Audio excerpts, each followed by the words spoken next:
நிறைய வெரைட்டி சட்னி செஞ்சாலும் இட்லி தோசைக்கு இந்த நிலக்கடலை சட்னியை தாராளமாக ஊற்றி சாப்பிட்டா அதோட டேஸ்ட்டே தனி தான். கொஞ்சமாக எண்ணெயில் ஒரு கைப்பிடி அளவு நிலக்கடலையை சிம்லேயே வச்சு நல்லா வறுத்துட்டு 3 காய்ந்த மிளகாயை நல்லா வறுத்துட்டு ஸ்டவ் ஆஃப் பண்ணிட்டு சின்ன பீஸ் இஞ்சி 2 டேபிள் ஸ்பூன் தேங்காய், கொஞ்சமாக புளி, 2 கொத்து கருவேப்பிலை, சிட்டிகை பெருங்காயத்தூள், கொஞ்சம் உப்பு சேர்த்து அந்த சூட்லேயே எல்லாத்தையும் லைட்டாக வதக்கி விட்டு நல்லா நைஸாக அரைச்சி தாராளமாக தண்ணி சேர்த்துக்கலாம். தண்ணியாக இருந்தால் தான் அந்த சட்னி நல்லாயிருக்கும். 1 ஸ்பூன் எண்ணெய் சூடு பண்ணி கடுகு, உளுத்தம்பருப்பு, கருவேப்பிலை தாளித்து இட்லி தோசையோட தொட்டெல்லாம் சாப்பிடக்கூடாது. தாராளமாக ஊற்றி தலை சாப்பிட்டீங்கன்னா சும்மா அப்படி இருக்கும். ட்ரை பண்ணி பாருங்க.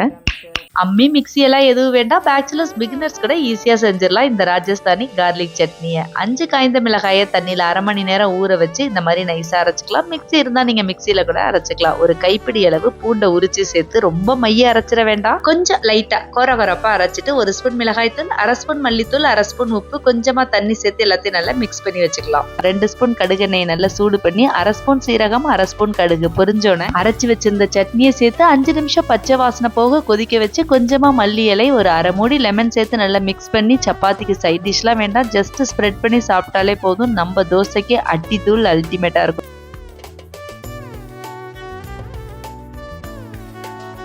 சுட சுட இட்லி மேல தலன்னு தாராளமா ஊத்தி கொடுக்குற ரோட்டு கடை தக்காளி புதினா சட்னியை அதே டேஸ்ட்ல வீட்டுல பண்ணலாம். 1 ஸ்பூன் எண்ணெய், 2 பெரிய வெங்காயம், 4 காய்ந்த மிளகாய், 1 பச்சை மிளகாய், காரம் வேணும்னா இன்னொரு பச்சை மிளகாய் கூட சேர்த்துக்கோங்க. 5 பல்லு பூண்டு, சின்ன பீஸ் இஞ்சி, ஒரு பெரிய தக்காளியை சேர்த்து நல்லா வதக்கிட்டு 2 கொத்து கருவேப்பிலை, ஒரு கைப்பிடி அளவு புதினா, 1 ஸ்பூன் உப்பு சேர்த்து ஸ்டவ் ஆஃப் பண்ணிட்டு அந்த சூட்லயே புதினா நிறம் மாறுற வரைக்கும் வதக்கிட்டு நல்லா நைஸா அரைச்சு கொஞ்சம் தாராளமா தண்ணி சேர்த்து நல்லா மிக்ஸ் பண்ணிக்கோங்க. இதுக்கு தாளிப்பு தேவையில்லை. நல்லா சுட சுட இட்லி மிதக்கிற மாதிரி தலன்னு ஊத்தி ஊற வச்சு சாப்பிட்டு பார்க்கணும். எப்படி இருந்துச்சுன்னு கமெண்ட்ல சொல்லணும். லைக்கையும் தட்டணும்.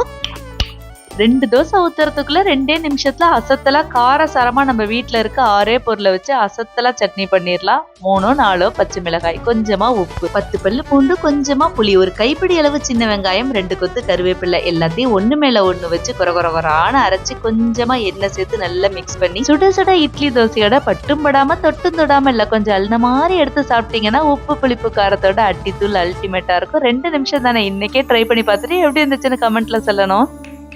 நம்ம ஊர் கத்திரிக்காயெல்லாம் சாப்பிட்டு போர் அடிச்சு போனவங்க இந்த பெங்காலி பைங்கன் பர்த்தாவை ட்ரை பண்ணி பாருங்க. அம்மி மிக்சி இடிக்கெல்லாம் எதுவும் வேண்டாம். அட்டகாசமா லஞ்சே முடிச்சிடலாம். கொஞ்சமா எண்ணெயில 5 காய்ந்த மிளகாயை நல்லா வறுத்துட்டு எடுத்து மாத்திட்டு 5 பல்லு பூண்டை சிம்லே வச்சு செவக்க வறுத்தரலாம். அதே எண்ணெயில 2 கத்திரிக்காய், ஒரு பழுத்த தக்காளியை சேர்த்து சிம்லே வச்சு திருப்பி விட்டு கத்திரிக்காய் நல்லா குழஞ்சு வரணும். தக்காளி தோலெல்லாம் சுருங்கி வரணும். தோலை மட்டும் எடுத்துட்டு அதை மாத்தி வச்சுக்கலாம். வறுத்து வச்சிருந்த மிளகாயோட கொஞ்சமா உப்பு சேர்த்து மிளகாய் நல்லா முறுமுறுன்னு இருக்கும். கையாலேயே உடைச்சு மசிச்சு விட்டு வதக்கி வச்சிருந்த பூண்டு, கத்திரிக்காய், தக்காளி சேர்த்து அம்மியில மிக்சில எல்லாம் போட்டக்கூடாது. கையாலேயே குழைய மசிச்சு விட்டு ஒரு பொடிசா கட் பண்ண வெங்காயம், கொஞ்சமா எண்ணெயும் சேர்த்து நல்லா மிக்ஸ் பண்ணி உருட்டி சுட சுட சோத்துல போட்டு பசஞ்சு சாப்பிட்டா அட்டகாசமா இருக்கும். வெறும் சாதத்தோட மட்டும் இல்லைங்க, தோசை சப்பாத்தியோட அல்டிமேட்டா இருக்கும். கண்டிப்பா ட்ரை பண்ணி பாருங்க.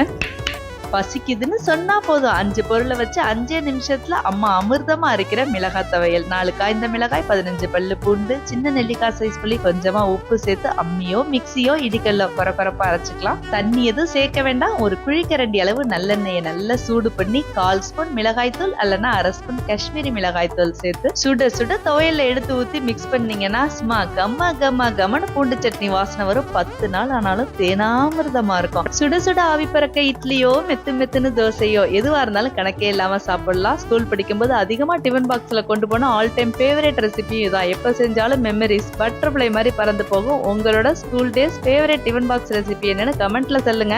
இது போல சத்தான கீரை வகைகள்லாம் நல்ல டேஸ்டா அந்த மாதிரி சட்னி மாதிரி செஞ்சு கொடுத்தீங்கன்னா பெரியவங்களோ சின்னவங்களோ சாப்பிடுறதே தெரியாம சாப்பிட்டுருவாங்க. 1/2 ஸ்பூன் எண்ணெயில 1 ஸ்பூன் உளுத்தம்பருப்பு, 5 காய்ந்த மிளகாய், 1/2 கைப்பிடி அளவு சின்ன வெங்காயம், 5 பல்லு பூண்டு எல்லாத்தையும் நல்லா வதக்கிக்கலாம். 2 கைப்பிடி அளவு முருங்கைக்கீரை நல்லா கிளீன் பண்ணி அதோட சேர்த்து சிம்லேயே வச்சு நல்ல நிறம் மாறி வர வரைக்கும் வதக்கிட்டு ஸ்டவ் ஆஃப் பண்ணிட்டு கொஞ்சமா மல்லி இலை, 1/4 மூடி தேங்காய், நெல்லிக்கொட்டை அளவு புளி, 1/2 ஸ்பூன் உப்பு. ஸ்டவ் இப்ப ஆஃப் ஆயிதான் இருக்கு. அந்த சூட்லயே லைட்டா வதக்கி விட்டு ஆறணும்னா கொரகொரப்பா மிக்சி ஜார்ல கூட அரைச்சிக்கலாம். ஆனா நம்ம அப்பத்தா அம்மாலாம் இது ஆட்டுக்கல்ல தான் அரைப்பாங்க. அவ்வளோ டேஸ்டா இருக்கும். ஜிம்முக்கு போன மாதிரி இருக்கும், டேஸ்டா சாப்பிட்ட மாதிரி இருக்கும்னு நம்ம வீட்டுல இப்ப சட்னி எல்லாம் இந்த ஆட்டுக்கல்ல தான். கொஞ்சம் கெட்டியா அரைச்சிங்கன்னா சுட சுட சாதத்துல பசஞ்சு சாப்பிடலாம். கொஞ்சம் தண்ணி விட்டு தாளிச்சா இட்லி தோசைக்கும் அட்டகாசமா இருக்கும்.